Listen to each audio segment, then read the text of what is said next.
반갑습니다. 자, 예수제자학교 저희가 지지난주부터 온라인으로 강의를 시작을 했어요. 그래서 혹시 유튜브에서 올렸는데 보셨나요, 권사님들? 네, 감사합니다. 첫 번째 시간은 담임 목사님께서 우리 교회 남산 이야기라는 주제를 가지고 열강을 해주셨고요. 두 번째는 우리 변 목사님께서 구원에 대해서 강의를 해주셨어요. 오늘은 세 번째 시간이고 믿음에 대해서 저희가 나누겠습니다. 제가 이 주제를 들었을 때 참 부담이 됐어요. 믿음은 굉장히 쉬운 것 같지만 되게 또 깊고 오묘하고 신비로운 주제거든요. 개인적으로 저는 믿음이란 단어를 참 좋아합니다. 왜냐하면 저는 지금도 믿음으로 이 자리에 섰고 믿음으로 살아갈 거고, 또 개인적으로 제가 예전에 교회를 개척했을 때 믿음이란 단어가 너무 좋아서 교회 이름도 믿음의 교회라고 지었었어요. 믿음은 참 좋은 단어고 우리 기독교인에게서 중요한 주제인데 제가 이것을 강의를 할 수 있게 되어서 하나님께 감사를 드립니다. 자, 그러면은 우리가 차근차근 믿음에 대해서 살펴보겠는데, 자, 믿음이 왜 중요한가라는 질문을 던지면서 오늘 이 시간을 시작하도록 하겠습니다. 자, 왜 믿음이 중요할까요? 예수님 믿고 가장 우리가 받은 큰 축복은 무엇입니까? 예수님을 믿게 되었다는 것입니다. 그리고 믿음으로 살게 되었다는 거예요. 여러분은 믿음으로 살고 계시죠? 아멘, 감사합니다. 자, 세상 사람들과 믿는 그리스도인의 차이가 바로 여기 있습니다. 세상 사람들과 우리의 차이는 믿음이라는 차이가 있어요. 믿음으로 사는 사람은 참 평안이 있는 줄 믿습니다. 믿음으로 사는 사람은 참 행복이 있는 줄 믿습니다. 믿음으로 사는 사람은 하나님께서 우리와 함께 하시는 줄 믿습니다. 그러니까 믿음이 정말 중요한 거예요. 자, 그런데 많은 그리스도인들이 내가 믿음이 있습니다라고 고백하지만 실상 보면은 정말 믿음으로 살고 있는 사람은 많다, 적다? 죄송하지만 적은 것 같아요. 내가 믿음이 있습니다라고 고백하지만 믿음으로 사는 사람은 참 적은 것 같아요. 자, 그래서 오늘 이 시간 믿음으로 살아야지 결단하는 귀한 시간이 되었으면 좋겠습니다. 자, 사무엘상 17장을 보면은 이런 이야기가 나와요. 다윗과 골리앗 이야기가 납니다. 다윗이 도시락을 들고 전쟁터 갔다가 저 멀리 거인 골리앗이 하나님을 농락하고 이스라엘 백성들을 농락하고 군대를 농락하고 또 사울 왕을 농락하는 장면을 보게 되었습니다. 그래서 다윗이 너무 화가 나는 거예요. 그래서 다윗이 사울 왕 앞에 나갑니다. 사울에게 뭐라고 얘기하냐? 제가 저 골리앗과 싸우겠습니다. 그 어린 소년이 얘기를 하는 거예요. 믿음으로 나아간 것이죠. 자, 그때 사울 왕이 뭐라고 얘기하냐? 이렇게 얘기합니다. 너는 골리앗과 싸울 수 없다. 왜냐하면 너는 소년이고 저 장수는 어렸을 때부터 타고난 장수이기 때문이지. 이게 누가 얘기한 거예요? 적군이 얘기한 게 아니에요. 사울 왕이 얘기합니다. 자, 그때 다윗은 골리앗을 향해 이렇게 외칩니다. 사무엘상 17장 46절, 오늘 여호와께서 너를 내 손에 넘기시리니 내가 너를 쳐서 내 목을 베고. 여러분 상상해 보십시오. 어린 소년이에요. 한 중학생 정도 되는 소년이 전쟁터에 가서 그 어른들, 이 군사들도 함부로 할 수 없는 이 거인 장수 앞에서 이 소년이 나가서 뭐라고 얘기하느냐? 하나님께서 너를 내 손에 맡기셨다. 오늘 내가 너를 쳐서 목을 벨 것이다라고 얘기한다는 거예요. 그리고 인간의 눈으로 보면 이건 정말 터무니없는 용기죠. 이해가 되지 않습니다. 자, 그런데 여러분, 다윗은 뭐가 달랐을까요? 사울과 다윗 앞에 문제는 동일했어요. 골리앗이라는 문제가 있었어요. 근데 믿음으로 나가는 방식이 달랐다는 거예요. 사울은 뭐라고 얘기했습니까? 부정적인 것만 봤어요. 현실적인 것만 봤어요. 하지만 다윗은 달랐어요.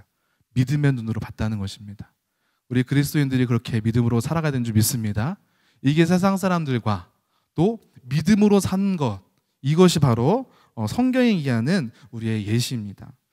자, 여러분, 특히 믿음은 참 중요해요.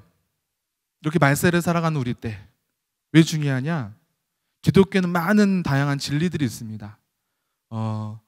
우리가 예수제자학교를 통해서 그 진리들을 배우고 있는데 하나님, 구원, 교회, 성령, 전도 등등 교회 이 기독교에서 중요한 진리들이 많이 있죠.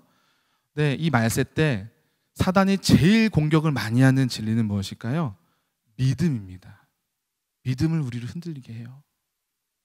그래서 우리가 믿음이 정말 중요한 거예요. 2018년도에 굉장히 좀 마음이 아픈 일이 있었어요. 이게 뭐냐면은 미국의 어떤 목사님, 베스트셀러 작가이자 아주 크게 목회를 하시는 조슈아 해리스 목사님이란 분이 계셨습니다.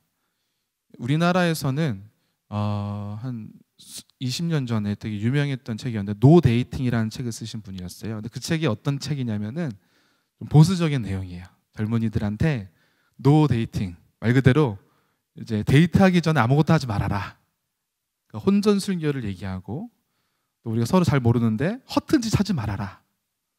보수적인 연애와 결혼관념을 가르친 아주 유명한 책입니다. 자, 그 책을 쓰신 조슈아 해리스 목사님이 이분이 이혼을 하세요. 거기서 끝나는 것이 아니라 SNS에 자기가 뭐라고 얘기하느냐, 충격적인 발언을 하는데 뭐라고 얘기하느냐, 자기가 지금까지 설교했던 것, 자기가 책으로 썼던 것 사과합니다. 자기가 정말 그런 줄 알았는데 아니더라고요. 노 데이팅? 아니요. 예스 데이팅. 젊은이들이요, 그냥 마음껏 데이트하세요. 자기가 얘기했던 것을 다 반대로 한 거예요. 가장 중요한 거, 자기는 기독교인이 아닙니다. 이제 제가 믿는 것을 제가 생각해 보니까 그거는 제가 믿었던 게 아닌 것 같아요. 진리가 아닌 것 같아요. 이거를 SNS에 전직 목사님이죠, 목사님이 올리신 거예요. 미국 기독교에 난리가 났습니다. 저도 그 기사를 보면서 상처가 됐어요. 야, 어떻게 이런 얘기를 하실 수가 있을까? 여러분, 이런 일들이 왜 일어났을까요? 그분이 낙심하고 힘들어서 그렇게 SNS에 올릴 수가 있죠. 하지만 가장 중요한 건 우리 믿음의 눈으로 바라보잖아요. 사단마귀가 공격을 한 것입니다. 유명한 목사님도 사단마귀 앞에서는 흔들릴 수가 있어요. 그렇게 큰 목회를 하고 유명한 베스트셀러 작가인 그 목사님도 사단마귀가 믿음을 흔들으니까 그게 낭망하고 쓰러진다는 거예요. 그래서 우리가 믿음을 견고히 배우고 또 그것을 깨닫고 결단하는 것이 중요하다는 것입니다. 자, 사랑하는 여러분, 우리에게 믿음이 있다는 건 굉장히 중요한 거예요. 사도 바울은 이런 얘기를 했습니다. 예수 그리스도의 부활이 없다면 우리는 가장 불쌍한 사람이다. 이 바울은요, 예수 그리스도의 부활을 믿었던 사람이에요. 반대로 이 이야기를 어떻게 이해할 수 있느냐? 믿음이 없으면 나는 제일 불쌍한 사람이다. 이런 얘기를 한다는 거예요. 정말 그런 것 같아요. 우리 성도들은 믿음이 없으면 아무것도 아닌 사람입니다. 반대로 믿음이 있어야 된다는 것이죠. 믿음이 있다면은 우리는 승리하는 삶을 살 수가 있어요. 요한일서 5장 4절은 말합니다. 세상을 이기는 승리는 이것이니 우리의 믿음이라. 할렐루야. 하나님께서 우리에게 무기를 주셨어요. 세상을 이길 수 있는 무기. 그게 뭘까요? 믿음이에요. 믿음으로 세상을 이길 수 있다는 이 진리를 믿으시기를 바랍니다. 믿음이 무기가 된다니 정말 놀랍고 신비한 일이에요. 오늘날 많은 사람들은요, 사실상 하나님을 믿는다고 하지만 믿음을 무기로 쓰지 않아요. 뭘로 무기로 쓰죠? 오늘날 제일 큰 무기, 물질, 또 내 능력, 또 명예 등등등, 그것을 통해서 자기의 무기로 삼고 살아가요. 하지만 여러분, 세상을 이기는 것은 성경이 뭐라고 써 있습니까? 믿음뿐이라고 되어 있습니다. 하나님을 잘 믿는 저 여러분 되기를 주님으로 축복합니다. 자, 여러분은 믿음에 대해서 얼마나 알고 계십니까? 많이 알고 계실 거예요. 교회를 오래 다니셨으니까요. 또 많이 배우셨잖아요. 하지만 또 우리가 다 아는 내용이지만 성경에서 믿음을 어떻게 얘기하는지 오늘 시간 다시 한번 체크하고자 합니다. 자, 믿음이란 무엇일까? 마틴 로이드 존스 목사님이란 분이 이런 얘기를 하셨습니다. 믿음은 그리스도 예수 안에 있는 모든 구원이 우리에게 들어와 우리의 것이 되도록 하는 도구이자 통로이다. 다시 한번 말씀드릴게요. 믿음은 그리스도 예수 안에 있는 모든 구원이 우리에게 들어와 우리의 것이 되도록 하는 도구이자 통로이다. 그러니까 믿음이라는 것은 굉장히 중요하다는 거예요. 구원과 우리를 연결하는 도구라는 거예요. 통로라는 거예요.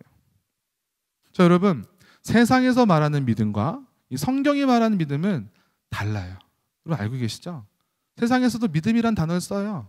근데 우리 이 그리스도인들이 생각하는 믿음과는 다른 거예요. 세상이 말하는 믿음은 무엇일까? 첫 번째, 나를 믿는데요. 세상이 말하는 믿음은 나를 믿는 거예요. 나를 믿는 것은 믿음이 아닙니다. 사람들이 뭐라고 그러죠? 야, 난 뭐든지 할 수 있어. 내 주먹을 믿지. 난 다른 사람 안 믿어. 뭐 이런 얘기 들어보셨죠? 세상에서 자수성가한 사람들, 내 능력으로 맞는 것을 일군 사람들, 이 사람들은 자기 의가 되게 강합니다. 자기를 믿어요. 고집도 셀 수가 있어요. 내가 경험해봐야지만 돼요. 자신감 넘치는 사람 특징 중에 하나가 나를 믿는 것입니다. 자, 그런데 이것은 굉장히 위험합니다. 왜 위험할까요? 세상 일이 그렇게 쉽던가요? 내 뜻대로 되지 않은 것이 많을까요? 적을까요? 적어요. 내 뜻대로 되는 거 별로 없어요. 가장 대표적인 건 뭡니까?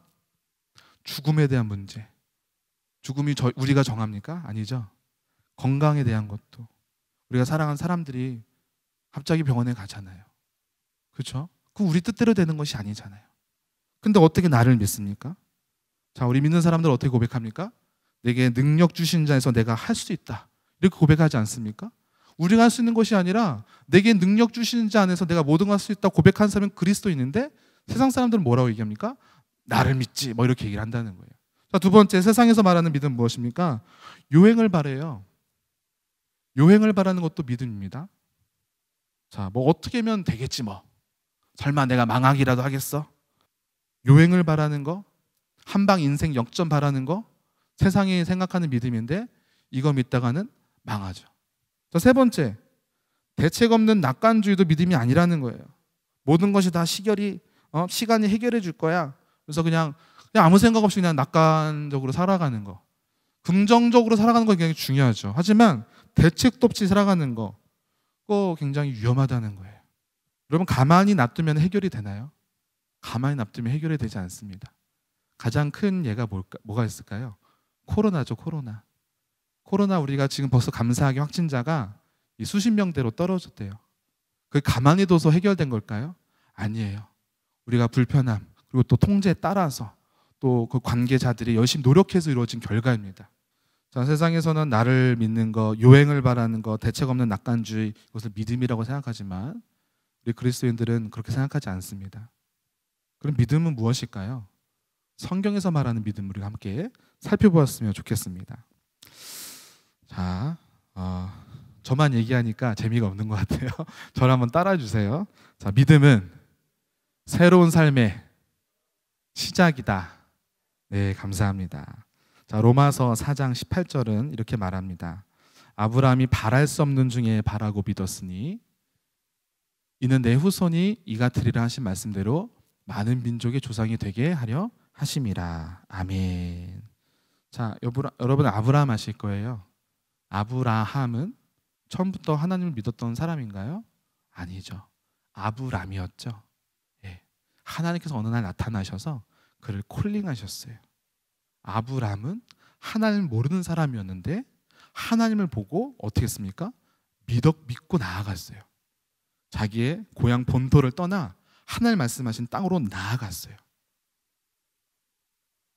로마서 기자는 이렇게 얘기합니다. 아브라함이 바랄 수 없는 중에 바라고 믿었다. 여러분, 아브라함의 믿음은 자연적으로 생겨난 것일까요? 아니에요. 자연적으로 생겨난 것이 아닙니다. 바랄 수 없는 환경 중에 바랬다. 놀라운 일인 거예요. 놀라운 일. 바랄 수 없는 환경 중에서 이 아브라함의 믿음이 생겼다는 거예요. 가만히 있다가 생긴 것이 아님을 우리가 기억해야 된다는 거예요. 자, 믿음은 어떤 것이냐? 믿었더니 아브라함 인생이 변화되었습니다. 새로운 삶이 시작되었어요. 이게 바로 성경이 말하는 믿음입니다. 요한복음 11장 25절부터 26절, 예수께서 이르시되 나는 부활이요 생명이니 나를 믿는 자는 죽어도 살겠고 무릇 살아서 나를 믿는 자는 영원히 죽지 아니리니 이것을 내가 믿느냐. 예수님께서 제자들에게 또 우리에게 계속 요구하시는 게 있어요. 그건 바로 무엇입니까? 믿음이에요. 너희는 나를 믿느냐. 왜 믿음을 계속 체크하셨을까요? 믿어야지만 새로운 삶이 시작이 되기 때문입니다. 지난 예수제자학교 때 우리는 구원에 대해서 배웠어요. 또 앞으로는 또 여러 가지 이 기독교의 중요한 진리를 우리 이제 온라인 예수 제자학교를 통해서 배우게 될 것입니다. 근데 가장 중요한 진리는 무엇일까요? 우리가 구원에 대해서 배우고 성령에 대해서 배우고 전도에 대해서 배우지만 이것을 배우는 데서 끝내야 될까요? 믿어야겠죠. 믿어야지만 새로운 삶이 시작이 된다는 거예요. 제가 굉장히 되게 소중히 여기는 좋아하는 구절이 있습니다. 히브리서 11장 1절 말씀. 믿음은 바라는 것들의 실상이요 보지 못하는 것들의 증거니. 그리고 이게 쉬운 성경으로 제가 봤어요. 그랬더니 이렇게 얘기하더라고요. 믿음은 우리가 바라는 것들에 대해서 확신하는 것입니다. 또 보이지는 않지만 그것이 사실임을 아는 것입니다. 이게 무슨 이야기냐? 우리가 바라는 것들에서 확신하고 보이지 않는 것들에 믿는 그것이 믿음이라는 거예요. 세상 사람들은 이것이 무슨 얘기지? 뜬구름 잡는 얘기라고 생각할지 모르겠지만 그냥 믿었더니 내가 바라는 것을 믿었더니 하나님께서 원하신 것을 믿었더니 그것이 정말 실상이 되었다는 거예요. 그 실상이 된 사람들의 이야기가 어디 나와요? 성경에 나오잖아요. 자, 예수님께서 믿음이 크다고 칭찬하신 사람들의 특징이 있습니다.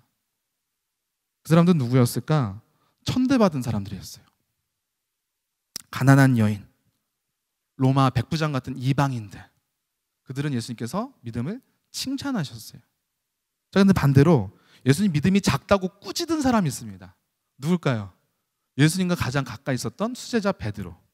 베드로는요, 혼 많이 났어요. 그 차이는 뭔지 아십니까? 교회 오래 다녔다고, 성경 지식 많다고 믿음이 크다고 하기는 어렵다는 거예요. 믿음은 새로운 삶의 시작이라고 믿는 사람들에게만 이루어진다는 거예요.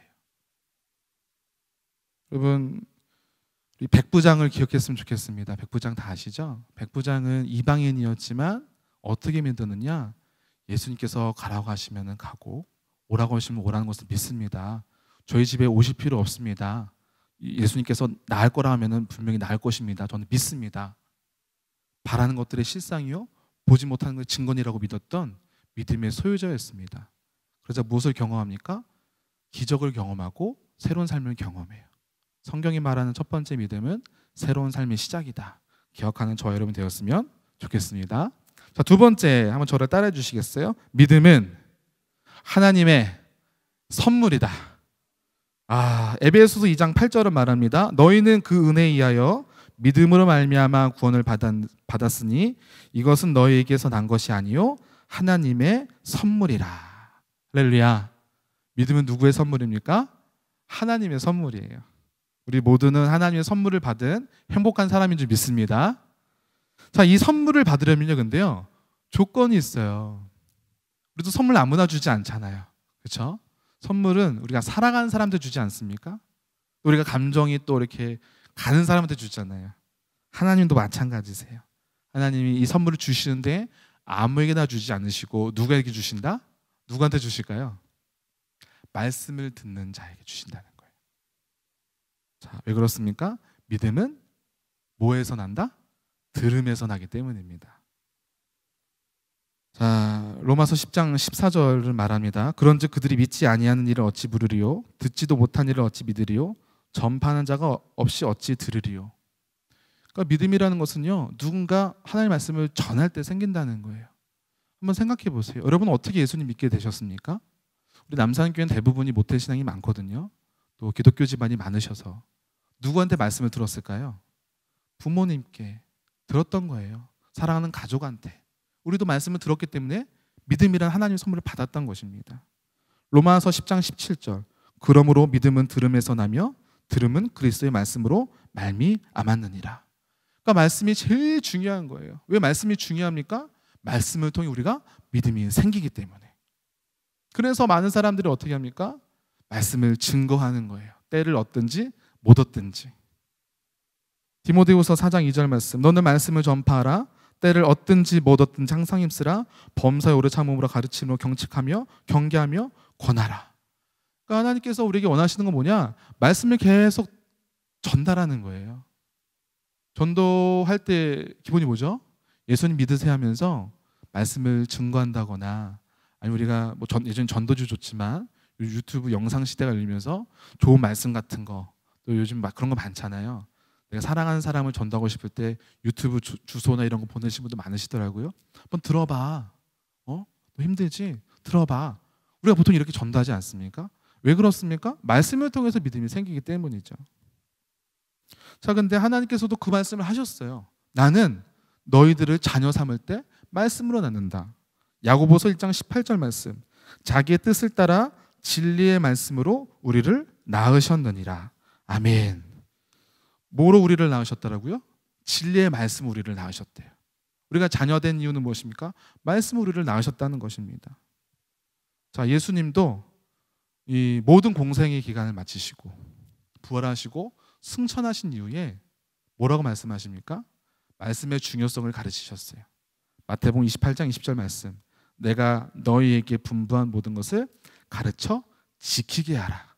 가르쳐 지키게 하라. 왜 그렇게 말씀하셨을까요? 가르치고 지키게 할 때 뭐가 생긴다? 믿음이 생기기 때문입니다. 따라서 말씀을 들을 때 하나님의 선물인 믿음이 생긴다는 것을 기억하는 저와 여러분 되기를 주님으로 축복합니다. 자, 세 번째 저를 따라해 주시겠어요? 믿음에는 행함이 동반되어야 한다. 아멘. 감사합니다. 잘 따라해 주셔서. 자, 믿음에는 행함이 동반되어야 됩니다. 자, 야고보서 2장 26절. 영혼이 없는 몸이 죽은 것 같이 행함이 없는 믿음은 죽은 것이니라. 자, 행함이 없는 믿음은 뭐래요? 죽은 것이래요. 자, 방금 전에 우리는 믿음은 말씀을 들어야지만 생긴다고 배웠죠? 자, 그런데 주의할 것이 있어요. 그것은 무엇입니까? 말씀을 듣는 데서 끝나면 안 된다는 거예요. 말씀을 듣고 아는 수준에 그치는 것이 아니라 말씀대로 살아가는 것. 그것이 정말 중요한 줄 믿습니다. 그래서 말씀을 들으면요, 우리의 액션이 있어야 돼요. 아멘. 또 중요하지만 이제 내가 말씀대로 살아야겠다는 액션, 행함이 있어야 된다는 거예요. 히브리서 11장 8절 말씀. 믿음으로 아브라함은 부르심을 받았을 때 순종하여 장래 유업으로 받을 땅에 나아갈새 갈 바를 알지 못하고 나아갔으며. 자, 아브라함이 하나님의 말씀을 들었습니다. 믿음은 놀라운 삶의 시작이었죠. 아브라함은 말씀을 들었기 때문에 믿음으로 나아갔어요. 그의 새로운 삶이 시작이 되었어요. 자, 근데 어떻게 나갔느냐? 알지 못하고 그냥 나갔다는 거예요. 알지 못하고 하나님을 완전히 신뢰했기 때문에 할 수 있는 행동이죠. 자, 히브리서 11장이 별명이 뭐죠? 믿음장이죠. 그 믿음장에 나온 믿음의 사람들의 특징이 무엇입니까? 믿었지만 행함이 있던 사람들이었던 거예요. 믿음에서 끝나는 것이 아니라 액션했던 사람, 행동했던 사람들이 다 거기에 나옵니다. 그래서 믿음의 선진들, 믿음의 사람들이라고 별명이 붙여진 것이죠. 자, 우리가 모태 신앙인들이 참 요즘 많아요. 모태 신앙인들. 자, 근데 또 제가 또 교육 목사잖아요. 모태 신앙인들의 이제 3대, 4대 자녀들이 나와서 하나님께 나아가고 기독교인이 되지만 이게 그리스도인이 그냥 자연적으로 되는 게 아니죠. 자연적으로 되는 게 아니에요. 그들은 말씀을 들었습니다. 어렸을 때부터. 근데 그들의 직접 행함이 있어야지만 믿음이 자라나는 거거든요. 자, 어떤 목사님은 모태 신앙인들의 믿음을 역사적 믿음이다라고 정의를 했어요. 굉장히 멋진 말인 것 같지만 멋진 말이 아닙니다. 역사적으로 자기가 믿음이라는 그 말씀을 너무 많이 들었기 때문에 믿음이 있다고 착각하는 사람들을 뜻하는 거예요. 역사적 믿음. 그러니까 나는 믿음이 있어. 왜냐하면 우리 부모님 믿음이 있으니까. 또 부모님들도 착각할 수 있어요. 우리 자녀들 믿음이 있어. 왜? 내가 믿음이 있으니까. 우리 믿음의 가족이니까. 자, 그런데 믿음은 어떻게 되는 겁니까? 저절로 전수가 되는 거예요? 아니에요. 전수가 저절로 되지 않아요. 고백이 있어야 돼요. 본인의 고백. 말씀을 막 증거하지만 부모님이 그렇게 가르치지만 본인이 고백하고 행동해야 된다는 거예요. 왜 그렇습니까? 믿음은 하나님과의 관계이기 때문입니다. 이런 이야기도 있어요. 하나님에게는 손주가 없다. 들어보셨죠? 하나님에게는 손주가 없어요. 우린 다 하나님의 아들, 딸들이잖아요. 근데 하나님의 손주는 뭐예요? 자동적으로 우리가 손주가 뭡니까? 우리 아들, 딸들이 자녀 낳았을 때 자동적으로 손주가 되고 관계를 맺게 되잖아요. 근데 하나님은 그렇지 않으시다는 거예요. 다 모두가 하나님의 아들, 딸들입니다. 그러니까 저도 하나님의 아들, 딸이고 아들이고 저 아들도 하나님의 아들인 거예요. 왜 그렇습니까? 믿음은 하나님과의 스스로 관계를 맺는 결과물이기 때문입니다. 자, 우리와 하나님과의 관계, 결혼 관계로도 예를 들어 설명할 수가 있어요. 결혼 관계는요, 어떤 학자가 이런 얘기했습니다. 결혼은 지성과 감정과 의지라는 세 요소가 있어야지만 성립이 된다. 굉장히 복잡한 것 같은데 아무것도 아닙니다. 자, 첫 번째 지성. 아무나 우리가 뭐 처음 만났는데 바로 결혼하는 거 아니잖아요. 서로를 알아야 되잖아요. 알고, 그 집안을 알고, 그 사람의 장점을 알고, 이 사람과 살 때 어떻게 되었을까 서로 알아야 되잖아요. 지성이 있어야 됩니다. 또 지성만 있으면 돼요? 감정이 있어야 되잖아요. 그렇죠? 아무리 소개를 받았자 할지라도 호감이 있던가, 또 이렇게 좀 동하는 게 있어야지만 결혼할 수 있지 않습니까? 이제 한평생 한 입을 덮을 건데. 자, 지성과 감정이 있죠. 또 의지는 무엇입니까? 주례자 앞에서 묻잖아요. 당신은 이 머리가 파프리카 될 때까지 사랑할 것입니까? 묻잖아요. 그때 뭐 합니까? 예. 뭐 이렇게 또 이제 여성분들은 네 하면서 이렇게 대답하지 않습니까? 그러니까 이 의지가 있어야 되는 거예요. 지성과 감정과 의지. 결혼 관계는 이게 있어야 됩니다. 근데 이것이 어디에도 있다? 우리와 하나님 관계도 있어야 된다는 거예요. 첫 번째 지성. 믿음은 말씀을 들을 때 생긴다. 우리가 말씀을 알아야지만 하나님과의 관계가 성립이 시작이 되는 거예요. 감정. 여러분 예수님 사랑하십니까? 사랑하시죠? 예, 부끄러워서 지금 대답 못 하시는 거죠? 우리가 사랑한다는 거 얘기 많이 하잖아요. 사랑한다. 이것도 감정이잖아요. 하나님 사랑하지 않고서는 우리가 이 자리에 쓸 수가 없어요. 의지. 여러분 여기 교회 나오셨잖아요. 그렇죠? 우리가 신앙생활 하는 것도 다 의지잖아요. 그래서 지성과 감정과 의지. 이것은 결혼 관계에서 있어도 중요한 건데 우리와 하나님 관계에 있을 때도 중요하다는 것입니다. 자, 여기서 의지가 바로 행함이에요. 행함. 믿음은 행함이 동반되어야 된다는 것입니다. 누가복음 18장 22절 보면은 예수님과 부자 청년 이야기가 나와요. 이 부자 청년은요, 교만한 사람이었습니다. 어렸을 때부터 내가 율법을 다 지켰고, 예수님께 나아가서 아주 멋진 질문을 합니다. 예수님, 영생을 얻으면 어떻게 됩니까? 제가 어릴 때부터 이 율법을 다 지켰습니다. 예수님께 칭찬받을 줄 알았어요. 그런데 예수님 뭐라고 말씀하십니까? 너는 아직도 부족해. 너의 그 재산을 가난한 사람들이 다 나눠주고 나를 따르렴. 그래야 너가 영생을 얻을 수 있다. 그 부자 청년이 어떻게 합니까? 근심하며 집에 갔습니다. 자, 예수님께서 무엇을 우리에게 알려주시려고 하신 걸까요? 믿음은 액션, 믿음은 행함이라는 거예요. 너 되게 교만한 것 같은데 너 다 행동한 거 아니야. 그것을 부자 청년에게 일깨워 주신 겁니다. 사랑하는 여러분, 믿음은 행반이 동반돼야 된다. 기억하는 저와 여러분 되기를 좀 축복합니다. 자, 네 번째, 이제 거의 다 끝났어요. 자, 한번 따라해 주세요. 믿음은 이성을 초월한다. 자, 믿음은 이성을 초월한다. 자, 여러분, 믿음은요, 어떤 학자는 이런 얘기했습니다. 계시에 굴복하는 초이성의 영역이다. 믿음은 계시 굴복하는 초이성의 영역이다. 이게 무슨 얘기냐? 믿음은 이성을 초월하는 존재라는 거예요. 자, 믿음이 이성의 문제였다. 그러니까 믿음이 이성의 문제다. 이 뭐랄까요? 있다면은 똑똑한 사람들만 교회를 다녔을 거예요. 그렇죠? 반대로 믿음은 비이성적인 거다. 그러면은 지성이 있는 사람은 그리스도인들이 아무도 되지 못했을 거예요. 그러면 머리로서 믿음이 생길까요? 공부해서 믿음이 생길까요? 그렇지 않다는 거예요. 믿음은 이성을 초월한다는 거. 이거 굉장히 중요한 이야기입니다. 저는 되게 감사한 것이 있어요. 저는 뭐 20살 때부터 신학교를 다녀서 지금까지 이제 한 길을 왔죠. 여기밖에 몰라요. 사실 여기밖에 몰라요. 그리고 뭐 제가 너무 젊은 목사죠. 근데 감사한 것은 제가 목사라고 우리 권사님들이 대단하신 분들께서 제 앞에서 제 강의를 들어주시는 게 너무 신기하고 감사해요. 인터넷도 마찬가지입니다. 저보다 공부를 더 많이 하시고 세상에 지금 아니신 분들이 그냥 이 말씀 앞에서 저 목사가 저는 걸 듣고 계신다는 게 너무 신기해요. 왜 그럴까요? 믿음은 이성을 초월하기 때문입니다. 만약에 똑똑한 사람만 믿음이 생긴다. 그러면 공부 잘하는 사람만 그리스도인이 됐겠죠. 아까 얘기했지만. 반대로 비이성적인 것이다. 믿음은 그냥 무조건 비이성적인 것이다. 그러면은 똑똑한 사람들이나 우리 같이 그냥 뭔가 좀 알아야지 깨닫는 것이 있어야지만 행동할 수 있는 그런 사람들은 믿음이 생기지 않았을 거예요. 자, 여러분, 이 믿음의 시작은요, 이성을 넘어서 먼저 믿는 것입니다. 되게 신기한 것은요, 믿음이 초이성적이니까 우리 모두를 같은 수준에서 하나님께서 출발하게 만드세요. 믿음은 이성을 초월한다. 믿음은 초이성적인 것입니다. 우리를 모두 같은 선상에서 출발하게 해요.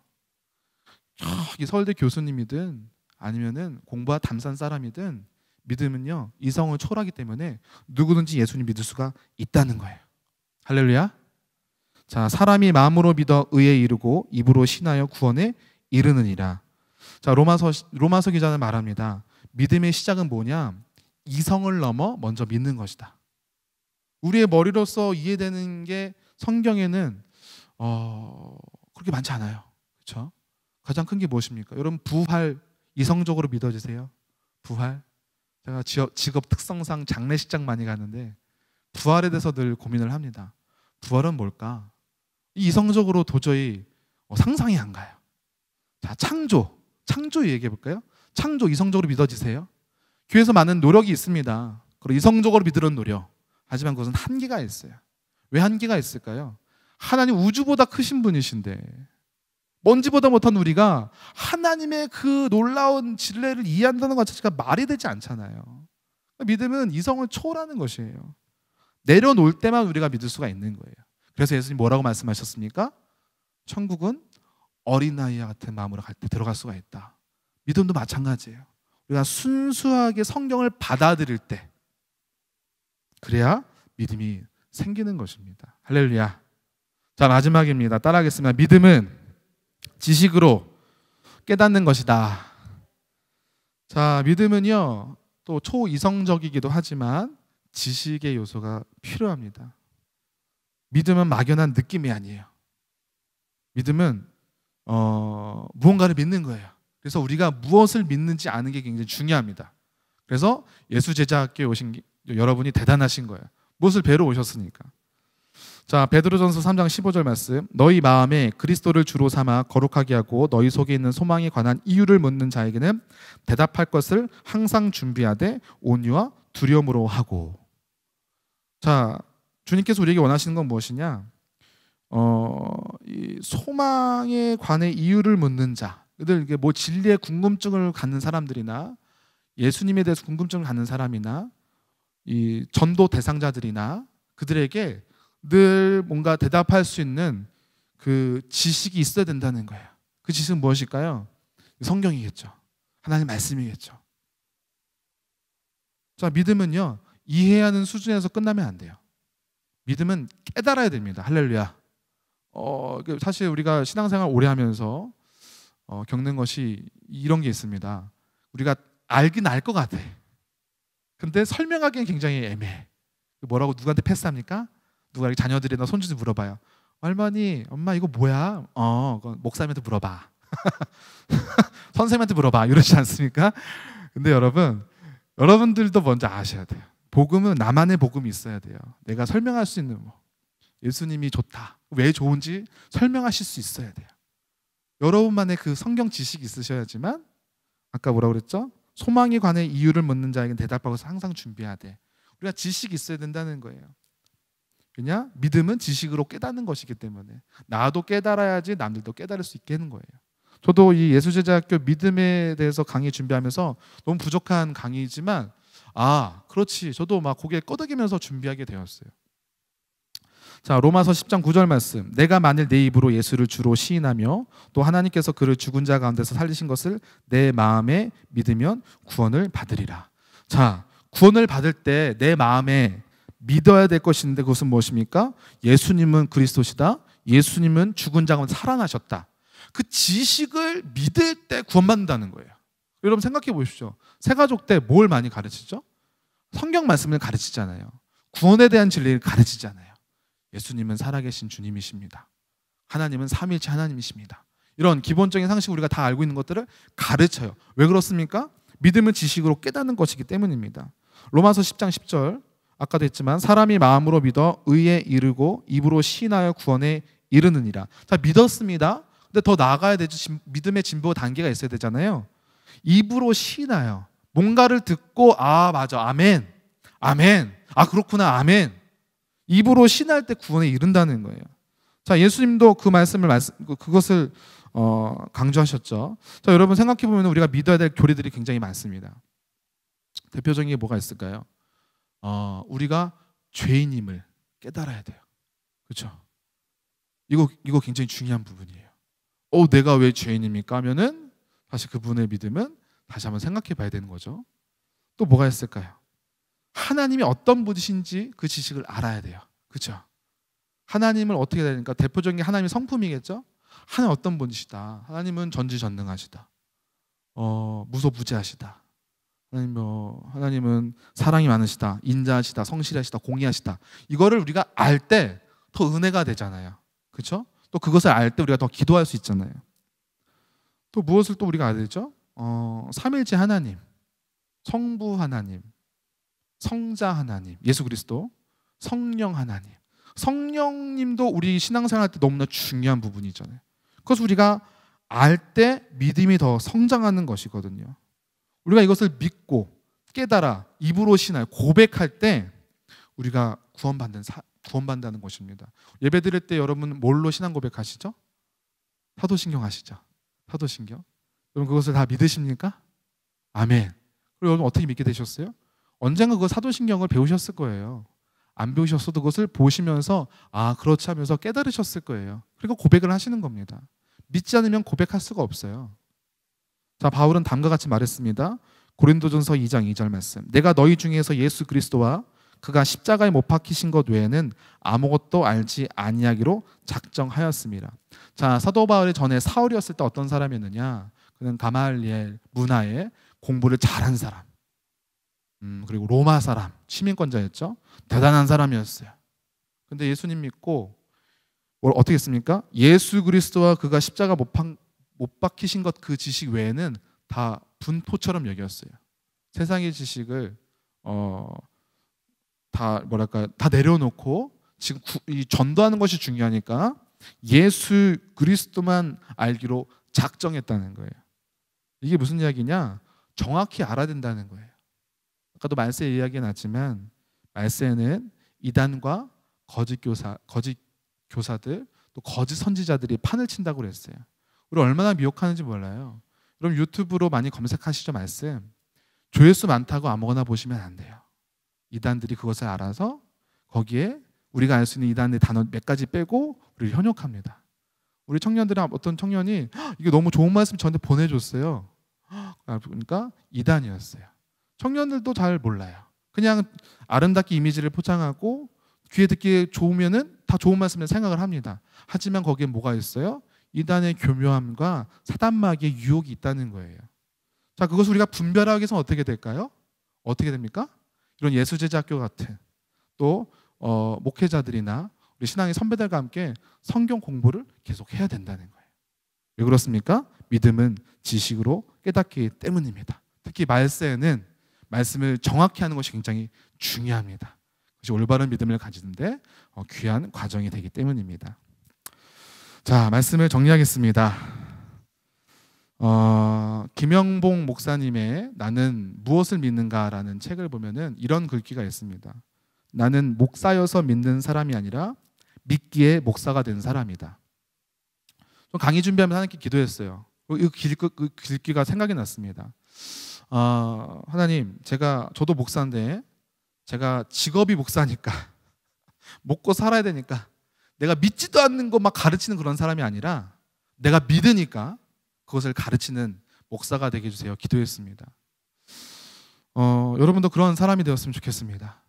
남의 시선 때문에 내가 믿는 것이 아니라 우리가 그냥 부모님이 믿었으니까 내가 집 사고 건사하니까 내가 자리가 있으니까 믿는다고 그렇게 하는 것이 아니라 내가 믿음이 있으니까 이 자리까지 오게 되었습니다. 주님, 제가 믿음이 있으니까 저희 집안이 계속 크리스찬 집안이네요. 감사합니다. 주님. 이렇게 고백할 수 있는 저와 여러분이 되었으면 좋겠습니다. 말세 때요, 우리는 이런 사람들이 많아집니다. 디모데후서 3장 5절 말씀, 경건의 모양은 있으나 경건의 능력은 부인하니 이 같은 자들에게서 내가 돌아서라. 겉으로 봤을 때는 굉장히 믿음 있는 척하는 사람들 많습니다. 하지만 그 속을 보면은 알맹이 없는 사람들이 많이 있어요. 그것은 내기가 될 수도 있습니다. 믿음은 우리의 정체성입니다. 그래서 우리가 어떻게 되냐?